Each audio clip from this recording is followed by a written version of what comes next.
بدن کی عافیت کا نبوی نسخہ 3 مرتبہ پڑھیں۔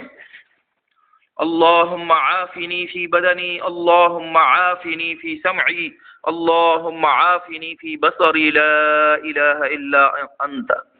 اللہم انی اعوذ بک من الکفر والفقر واعوذ بک من عذاب القبر، لا الہ الا انت،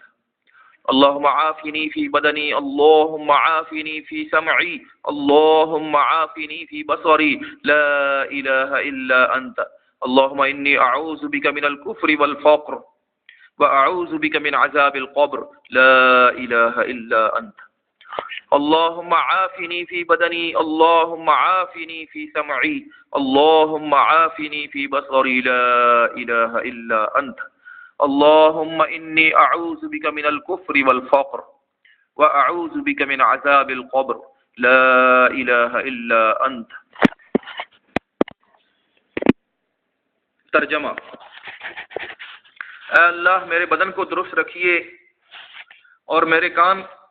عافیت سے رکھیے، اے اللہ میری آنکھ عافیت سے رکھیے، آپ کے سوا کوئی عبادت کے لائق نہیں، اے اللہ میں کفر اور محتاجگی سے آپ کی پناہ مانگتا ہوں اور قبر کے عذاب سے آپ کی پناہ مانگتا ہوں، آپ کے سوا کوئی عبادت کے لائق نہیں۔ فضیلت: صبح کے وقت 3 مرتبہ پڑھ لیجیے۔ اللہ کی ذات سے امید ہے کہ مذکورہ دعا جو پڑھے گا اللہ اسے ہر لائن کی عافیت میں رکھے گا۔ حدیث کی دعا کا ترجمہ بہت غور سے پڑھیے۔